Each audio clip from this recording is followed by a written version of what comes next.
On April 1st, 2026, officers were dispatched to a residence following a concerning report that a woman had allegedly stolen over $5 million from a business over an extended period of time. This body cam footage captures the events that followed.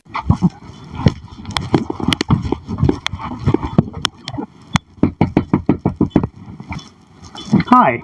Nicole? Yes. I'm Embezzlement from the Lexington Police Department. Hi. Do you want to come out? Are they friendly? Yes, they're friendly. Okay. Do you want to come in? Is it okay if I come in? Absolutely. Yeah.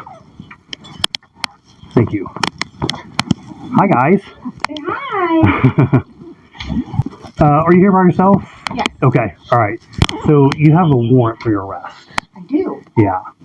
We're going to basically go to the El Paso Police Department. Okay. And I'll talk to you about that. Okay. Okay. So, do you have any shoes that you want to take that are right in different? there. Okay. If it's okay, Yeah. since you have a warrant, I told you that, people kind of get freaked out. We get freaked out because we don't want anybody to get hurt. If it's okay, Right. he'll get those shoes for you. If you want to let him know where they're at. They're right around the corner. There's a closet. Okay. I'm being arrested. So you have a warrant. I don't know what that means. A warrant. So yeah, a warrant was issued for your arrest. Okay. So, and we'll go talk about that. I'll tell you more about what I know about it. We can kind of talk about it. So I don't know what a warrant means. Just means the judge has requested to see. Right. Is this for my house? Like there were charges. No, there's Oh my charges. God, are you guys taking my house? But no, we're not taking your house. Just listen. We're not taking your house. No, just listen. Well, it's easier to talk about it all at once than it is to give bits and pieces while we're standing here. That's why he's going to take you down to El Paso, have a conversation with you, explain everything, and then it'll make a lot more sense once he explains everything. But giving bits and pieces here doesn't make sense. Let me start by telling you what I know. Because, I've been working on this since 2024. I don't know if you remember meeting me. We didn't really meet. Your face is familiar to me. So when you showed up at Lexington Truck and Trailer, and John told you didn't work there anymore, That was you? I was there, Okay. yeah. And so after that, John told me that they believed that the company was losing money. Mm-hmm. And so they had their accountants just kind of audit everything and see what was going on. Mm-hmm. And they found a bunch of things that were concerning to them. So I'm going to backstep just a little bit. Investigations are like puzzles, right? It's trying to find all the pieces that go to the puzzle and then put them all together to make sure you have an accurate picture of the puzzle. I found a lot of the pieces to the puzzle. I think I've got a pretty good idea of the picture of the puzzle, but I might not know everything. I may not have all the pieces, and sometimes we don't know that we don't have some pieces to the puzzle until we know, right? And so that's kind of why I wanted to talk to you, because I want to make sure, number one, that I have an accurate picture of the puzzle, that I'm not assuming something or missing something that may help me understand what was going on, or that may explain some things. And so that's where this conversation comes into play. So the pieces to the puzzle that I have. So when John said, "Hey, we're losing money," we had our accountant look into things. Here's what they found. My investigation began with subpoenas. So a subpoena basically is a court record that you send to a company. I mean, anybody really, that says, you have to produce these records for this investigation, right? So I sent subpoenas to your bank accounts, everything that you had on record with Lexington Truck and Trailer, to their banks. And I got all the statements back because I needed to see, hey, where's the money coming out of and where is it going into?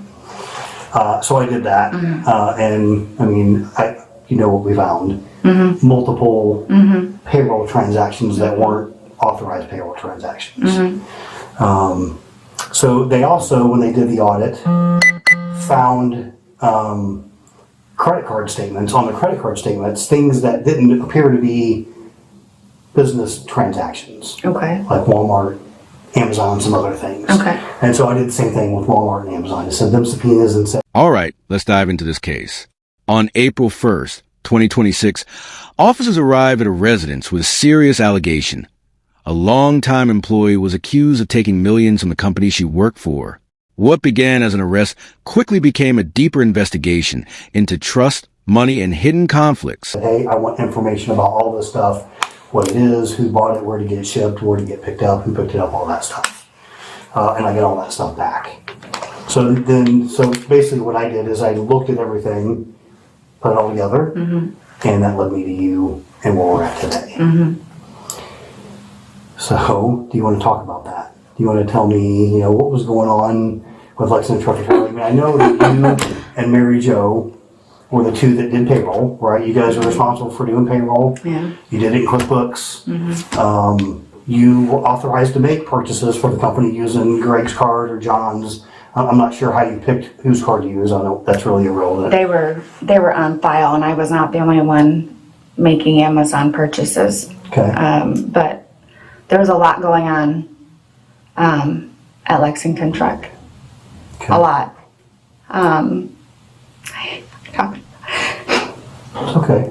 I don't want to talk about it. I understand. I really do. I would guess this has kind of been lingering in the back of your mind, over the past several years, because it's been a while, right? Sometimes when somebody does something wrong and that they're clearly ashamed of, maybe it's something out of character for them, it's kind of a relief to get it over with. I'm not saying that's you or that's not you. Sometimes it's helpful to talk about it. Again, I feel like I've got a pretty clear picture of things. I am curious for you to say there was a lot going on at Lexington Truck and Trailer. What's that mean? Are there things going on there that maybe I don't know about or that were going on? That I never reported. Okay. I should have left a long time ago from that place. I love John and Greg, and I 1,000% regret. John did not protect me. Greg did not protect me. Greg was just as bad as his uncle. John didn't know about Greg, but John knew about Steve and kept him working there. Gave him a raise. Can I take this off? Sure. I put up with sexual harassment from Steve Anderson and Greg I left Dustin in 22, so I'm going to say since 21. John knows about Steve. Okay. John knows about the messages from Steve. John would not let Steve go. John doesn't know about Greg because obviously, as you know, Greg is John's stepson. Greg was very inappropriate. I've never said anything because Greg has a family. Greg has grandkids. Greg is married. I don't know what his wife knows or doesn't know. I don't know Steve. He's, Maybe I've seen him, but I don't, I haven't really talked to many employees at Lexington Truck and Trailer other than Mary Jo. Steve is John's younger brother. He worked part-time, works, I don't know. And I don't know if you would call him, he would go to all the customers, like on certain days of the week. He would work Monday, Tuesdays, and Wednesdays. And then he would meet with certain customers like Ryder or Estes and see if they had any jobs that we needed that they hadn't contacted me for. So I would say, since I have to look back in the messages from Steve, but I want to say 2021 is when it all started with Steve, and then Greg not so much, but it seems like once Greg knew about Steve, Greg got worse and worse and worse. I loved what I did there. I was good at what I did. I had a good customer rapport, and I should have just left or reported it. But again, Greg has a family. Greg has grandkids. John has a family. John's got grandkids. So did maybe the unauthorized payroll transactions, was that maybe a little bit maybe of retaliation that, you kind of getting back at them, hey, I told you that something bad's going on and you're not going to help me, so to put it a little bit bluntly, I'm just going to take some money. Is that, I don't want to put words in your mouth, I'm just trying to link those together. I'm definitely finding out new information that I didn't know before. I'm just trying to link that to the the extra payroll transactions and the credit card purchases and things like that. Did Mary Jo know anything? Detectives explained that the investigation started years earlier after financial records raised major concerns. Through subpoenas, bank records, payroll reports, and purchase histories, investigators began piecing together what they described as a financial puzzle connected to unauthorized transactions. Anything was going on? Mary Jo knew. Okay, knew about the harassment from Steve and Greg? I don't, Greg, it was more so between him and I. I don't know how far back their camera system would go, but it would be caught on camera. It would be on camera. Okay, so what would be on camera? The hugs, the pats on the butt, the kisses on the cheek. From Greg. Okay. Steve, never so much as he didn't touch me per se. It was just, I guess, how he would come on. I don't know if the word is, if he would come on to me, but like aggressively, but not like in the physical aspect. Like he wouldn't leave me alone. Yeah. He wouldn't get out of my, he was very, very, very, very inappropriate with things that he said to me. And would that be in the office? For Steve, no. Greg, I don't know how far back their cameras go. Yeah. But it would be with Greg, it was every morning when I came in the office. Okay. You know, at first I didn't mind it because at the time I was with Dustin, and Dustin really with my head mentally and verbally. So Greg would give me a hug in the morning and basically just be like, you're not a piece of shit, like Dustin would make me feel. But then after Dustin and I broke up, it was continual. Every day, every morning, a hug. Sometimes a pat on the ass, kiss on the cheek. He would try and throw things down if I had a shirt on that wasn't like you could see much, but he would try and throw things down my shirt, get me to bend over. The one day he told me that he had taken CLS that weekend. I don't know if it was the day before or if it was like from over the weekend. And he had told me he had taken Cialis so he could be with his wife. And he had walked around the receptionist desk to where I sat so he could show me what he had going on. So this is 26. I'm going to say either 23 or 24, beginning of 24. Was Mary Jo in the office? No, a lot of this doesn't happen when Mary Jo's there. Okay. So it was my understanding that you two worked full-time, pretty much the same hours. She was part-time. But She was part-time. Monday, Wednesdays and Monday, Wednesdays and Fridays, or a lot of time I didn't meet her on Friday because so we would switch off to where she would come in like maybe on a Tuesday, or she would be my cover. Like if I was on vacation, she would cover for the week. She knew about Steve 100%. And was pissed off at John that John did nothing to protect me or do anything to Steve. Yeah. Kept him in 2023. John gave Steve a $5 raise just because. Did Mary Jo know about Steve because she witnessed it, or maybe did you confide in her? I confided in her. Okay. She did notice in the very beginning, Steve would come in. He is supposed to work like 8 to 2. And so he would come in and get his marching orders from Greg, but then he would hang around. And then she noticed that he was coming back from his runs earlier and earlier to kind of hang out and talk to me and shoot the shit. And then she would leave to go home, and then Steve would start with his BS. Okay. Steve started, he wanted, how the whole thing with Steve started is that he wanted to know if I knew how to change his email address. Why don't you just create a new one? Like, what do you need a different email address? He had signed up for some, he's married. He had signed up for some, it wasn't like a Tinder. It was like people could, I guess it would be like but it was for older people. Yeah, like a dating website?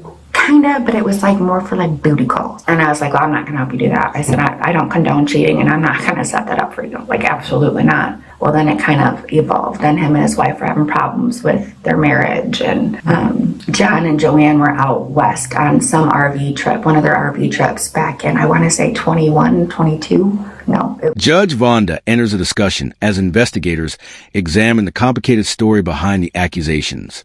The judge is only referenced at the beginning, while the investigation reveals another side of the case involving workplace tension, alleged harassment claims, and a breakdown of trust inside the company. It was not 22, 20 or 21. John was out with Joanne out west on one of their RV groups. And so Steve cuts grass, and Steve will cut Lexington truck in John's yard. And Steve was getting ready to head out for the evening, and I was heading out to the shop, and he stopped me at Greg's desk, and he said, "Can I touch your boobs?" And I was like, "Absolutely not." He goes, "Well, the reason why I asked is my wife, she had a double mastectomy, and I don't know what they feel like anymore. Can I just touch yours?" He asked me to stop out at John's house so he could go down on me. Greg has made mention several times. He wants to know what bra I'm wearing because when I walk, they move, and he likes to see them move on me. Did anything consensual happen between you and Steve, or you? No. Like you never I guess we gave in to their request. No. For you, I'm glad that, I'm sorry that happened to you, because I know as a woman, especially in some, a male-dominated workplace, I'm sure that's hard. And I know that's very damaging for women, so I'm sorry you went through some things like that. Very much so. So thinking back about, let's just talk about maybe the payroll stuff. Did Mary Jo know about any of that? Okay. I don't know how that works. How did that work? What do you mean? So did you put payroll transactions into QuickBooks? I'm not an accounting guy or Do I have need to have an attorney here? Well, again, I can't tell you whether you do or not. I'm just trying to understand how that works. If you'd rather not talk about that, I understand. I'd rather not talk about that. Okay, that's okay. Again, was that kind of the same thing, I told you I was being harassed and you're not doing anything to help me. I'm just going to buy some stuff. I'm curious to say what they're thinking that I spent. Because John and Greg were on there. And so, like, how did they differentiate? Oh, this is all Nicole? Well, so they didn't know who did it. They just saw all these transactions on the credit card statements, right? Right. And so I sent subpoenas to Walmart, Amazon, some other companies, and said, give me the details of these transactions. And they did. They sent me pages and pages and pages of information, spreadsheets. I almost went blind going through spreadsheets. There's so much information. And so I weeded through it all, but there's a list of things that were bought. And so basically what I did is I took the list of everything that was purchased and gave it to them and said, is this stuff that you would use for business or not? Now, clearly there were things that were, and clearly there were things that are not. And I don't have the list of stuff with me. Groceries at Walmart, lots of groceries we ordered from Walmart. Picked up in Piatone and Bourbonnais and Mobile and with your information as the person ordering them. So that told me, okay, when, Greg, I think Greg told me, it was either Greg or John that said, periodically we would have company picnics, whatever. We would say, hey, buy paper plates, buy whatever was going on with the occasion that they were going to have an office party or whatever you want to call it. Things like that were authorized. We would buy, but groceries definitely weren't. We didn't tell anybody to buy groceries. Right. So the groceries are the things from Walmart that really kind of stuck out as okay. Especially, again, your information is the one ordering them. They're being picked up in, different places. So, I don't want to say it was obvious, but it was pretty obvious.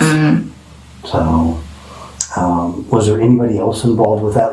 So you ordered stuff from Walmart, and again, I don't do this either, but I kind of have an idea how it works. You order it online, and you just go pick it up. Did anybody else pick the groceries up? Just you, and you take them home. Do you have any idea how much you spent? No. On groceries? Okay. Amazon was kind of the same way. Amazon obviously is all shipped, right? You don't go pick stuff up at Amazon. Correct. I know there were things delivered to Lexington Truck and Trailer. As questioning continued, the focus returned to the financial evidence. Investigators detailed suspicious payroll activity, online purchases, and company card transactions that allegedly cross a line between business expenses and personal spending. I used to get packages all the time here. You just got packages. Sometimes I think you had things delivered to your house. It was just seemed to be a little random, but it was all over the place. Again, was there anybody else involved with that stuff? That was just you? Okay. Any idea from Amazon how much you spent? Okay. Was that, were those things purchased while you were at work? Or did you do it at home or you did it at work? Did you actually have one of their credit cards? It's at in a thing underneath my receptionist desk, but with Amazon, I don't know if you're familiar with it, you can store the cards. Yeah, okay. And so you just... And John had his on there for whatever he wanted to buy. Greg had his on there for whatever he wanted to buy, either the company card or his personal card. Yeah, okay. And over, I guess, the time that we were looking at, they changed credit card numbers, I don't know, I'll bet 4 or 5 times. We got, and it wasn't because of Amazon. A lot of times John would buy stuff off of his phone that wasn't like off a Facebook website. Yeah. And he would order stuff and we would get hacked. And so they would just cancel. We would those, have to get new those. cards. Yeah, it wasn't anything. It was a lot of times it was when John was on Facebook, like, or Marketplace, and he would use his credit card, his company card, Yeah. and we would get hacked. Yeah. Because I would go to balance the statement and be like, okay, they're from California. John, did you order this? Yes or no? Greg, did you order this? Yes or no? Yeah. So, because a lot of times, like when you order from Amazon, you get like an invoice or a thank you with the invoice. So Greg and John were supposed to give me, like, if they used their company card, they were supposed to give me that printout so that way I could put it in the file for when the credit card statement came. I see. And then you would pay the credit card. Mm-hmm. Yeah, the bills. Okay. Where else did you buy stuff from with their credit cards? I don't know. I think it was just Amazon or Walmart. I got the feeling from some of the stuff that were purchased that you're a Halloween person. Oh, yeah. Oriental Trading. Okay, yeah. A lot of Halloween stuff. Like big order Halloween stuff. And that was all, I'm guessing, shipped to your house. I think that stuff was shipped to your house. Yeah, if I remember correctly, yeah. What about Holiday Inn? Did you ever book a room from Holiday Inn in California? No. There was a Holiday Inn charge on their credit card that was in, I just lost the name of it, some city in California. I've never been to California. Okay. I'm wondering if that was one of the ones that was the one that shut the credit card down. Like it was a false charge. Compromised. Yeah, because Holiday Inn told me nobody ever showed up, yeah, but that wasn't you. no, Okay. I'm wondering if that, because it was in California. I've never been to California. Yeah. Okay. But I'm wondering if that was one of the fraudulent charges. Okay. Could Because be. I had to ask Greg and John, because John was always traveling with his RV. Yeah. But that wouldn't have made sense, so no. Okay. What do you mean? Okay. Yeah. So basically, what they did first, and then what I did after I, got involved, was just looked at everything and said, "Is that something company would buy, or is that a company that your company would buy something from?" And Holiday Inn was like, "Absolutely not. We don't say Yeah. Holiday Inn." So Yeah. I basically just took everything and tried to figure out where it went, where it came from, where it went, who might have made the purchase, and things like that. So, is there any other place that you can think of that you want to use a credit card? I mean, it's been 2 years since I've been there. Yeah. So, and I have a hard time remembering what I did yesterday. Yeah. Did you ever use a credit card in person? No, Like at Walmart no. or somewhere else? It was always online? Okay. Yeah, I never did. Yeah. I don't know if they ever did, but no, because John and Greg had their own credit card on. Greg has bought beer with it before, Okay. but I've never personally taken a credit card. What about like Dollar General or Casey's? Or, If I I think there was some A charges lot of there, times but that was Greg. Greg did all the Casey's, if there was Casey's. The investigation uncovered years of digital records showing purchases from multiple platforms, with detectives tracing orders, delivery locations, and account information. Every transaction became another piece of evidence as authorities try to determine who made the purchases and why. Casey's pizzas, we were having a pizza party, then we used the credit card underneath my desk. But if he went to, if we needed like plates and stuff upstairs, he went to Dollar General and got it himself with his own, with the credit card, but his personal, the like, one he had. correct, and his name through the company. Yeah. Yeah. Okay. Did you ever use anybody else's other than John or Greg's credit card? Which one do you think you used more?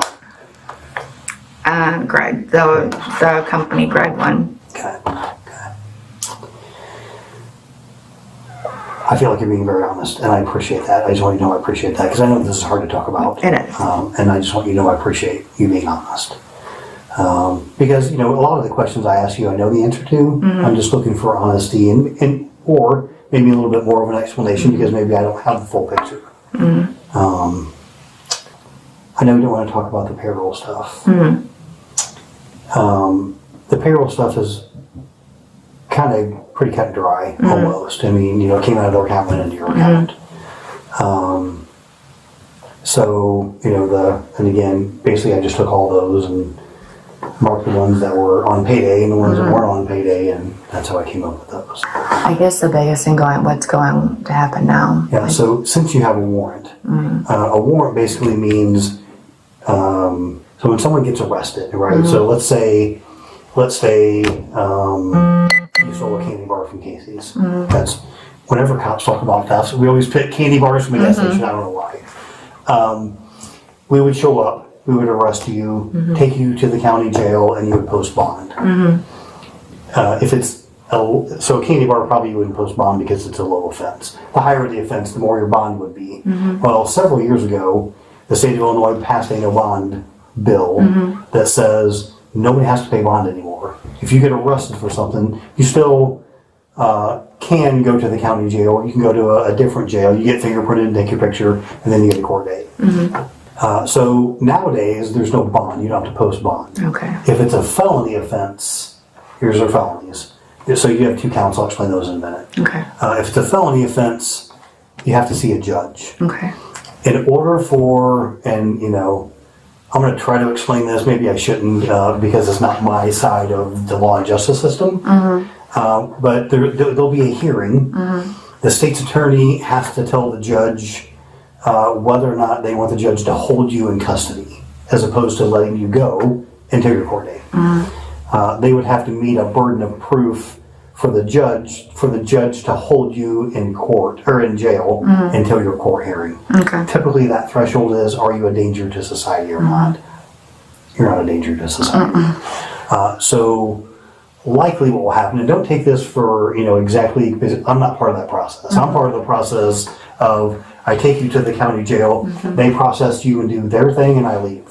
So, but what I believe will happen is you'll have to see a judge because it's a felony offense. Okay. The state's attorney will say whether or not they think you should be held until your court date, and then they will, for lack of a better word, come up with a plan for your release. Okay.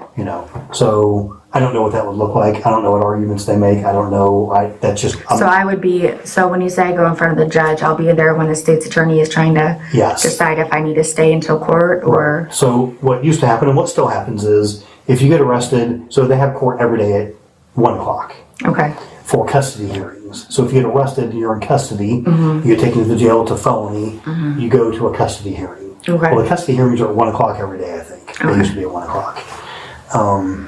So you'll have to be in jail until 1:00 until you go to that hearing. So if you get arrested at 7 a.m., you can probably make the 1:00 court hearing. You may not have to spend the night in jail. Clearly, it's after business hours. Yeah. You'll have to spend the night there. You'll see a judge tomorrow at a bond hearing, I believe. Now, I also think, and again, I don't know for sure because I'm not on that side of it, there may be like a window of when you have to see a judge. So the state's attorney may say, hey, The conversation then shifted toward the legal consequences ahead. Officers explained the arrest process, felony charges, court hearings, and what would happen after she was taken into custody. The judge would ultimately decide the next steps in the legal process. need another day to look at this before we're ready for a hearing. And so it could be 2 days. I think for some reason 48 hours sticks in my head of they have to have a hearing within 48 hours. Okay. Again, that may not be right because that's not I don't do that kind of thing. I just don't want you to go, well, Tim told me I was going to be out tomorrow. I think you probably will be, but you might not be. And I just don't know. So I'm just trying to be kind of transparent and honest as I can with you. Will I have a public defender? I believe they will ask you, so it'll be, I don't know, honestly. You can have a public defender, yeah. So if you can't afford, like I read you in your rights, if you can't afford an attorney, the court will represent one, or will assign one to represent you. Okay. If you say, I've got my own attorney, I don't need him, that's fine too. So you can call your attorney at that point. Okay. At the hearing, I don't know who will be there. I know the state attorney will be there. I don't know if a representative from the public defender's office is there. Okay. I don't know. I don't know 32 how years, I don't think I've ever been to a custody hearing, so I don't know what happens on them. I watch SVU, and I don't know if that's. Well, I would say there could be some reality in SVU. Most of it's probably not reality. So, Okay. So the two charges, you have one warrant, but it's two charges. Okay. The two charges are both theft, and they're both based on dollar amounts. Okay. So one of them is $100,000 to $500,000. Okay. One of them is $500,000 to $1 million. Those are the thresholds for the charges. So, Okay. if you steal $30 worth of things, your the class would be here. If you steal $500, it's here. So it's in 500 to 1,000, 1,000 to 10,000, 10,000. There's different ranges, dollar amounts for the severity of the charge. Okay. They're both class 1 felonies. So felonies go class 4 being the lowest felony. So the least crime that's a felony is a class 4 felony. So misdemeanors are a lesser crime. And then it goes from misdemeanors to felony. Class 4 felony is the least crime, is the least serious felony. Class M is a murder. Class X is the highest felony you can get. Class 1 is the second highest under Class X. So it goes 4, 3, 2, 1. And really, Nicole, that comes from the dollar amount. They look at seriousness of the crime in thefts by the dollar amount. So let me ask you this. Where did all that money go?